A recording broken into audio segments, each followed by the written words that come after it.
Hey there, my name is Chris Acton with Acton Creative, and this is A Handwoven Experience, episode 84. And in this episode, I'm going to talk about moving parts. See, every weaver is constantly managing a sequence of moving parts.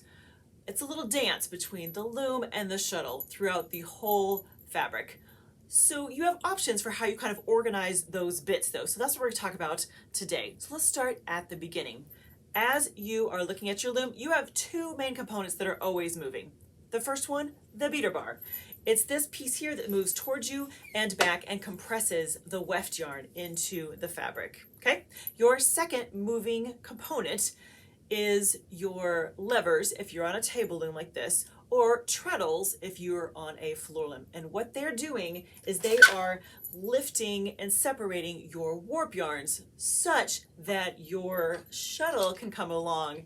And this being the third moving part, your shuttle then is constantly moving from side to side in your fabric, delivering the weft yarn.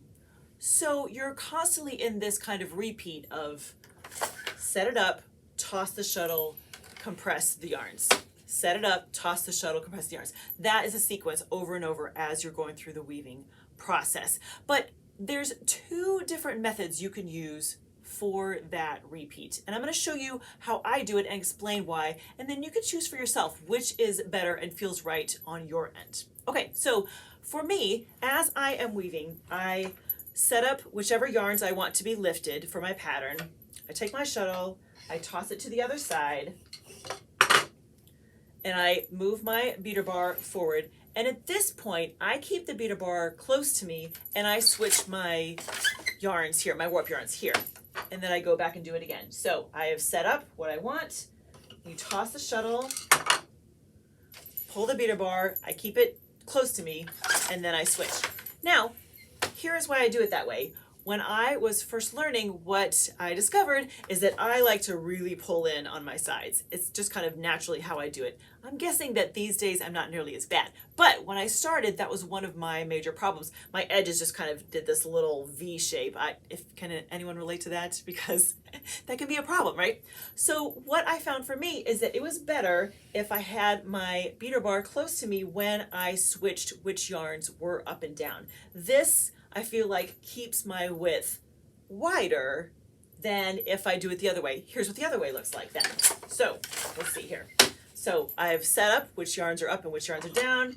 I'm going to toss my shuttle to the other side.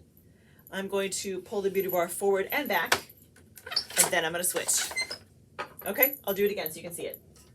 Toss the shuttle, pull it forward and back, release it, and then switch. Those are kind of the two different camps for what your method is working through your fabric. And honestly, it's up to you to kind of manage what feels best for you and what kind of weaver are you. So consider all the moving parts in the process and what might make more sense, what might help your edges, what kind of helps get you in the groove, if you have a certain rhythm that you like. Play with all that. But those are two different options for how to manage the moving parts as you're sitting at your loom doing some weaving. So I hope that helps and gives you something to kind of chew on. If you've only done it one way, maybe try it the other and see if you like that better. All right, friends. I hope that this gives you lots of ideas and you do some fabulous weaving this week. I will talk to you soon. Happy weaving.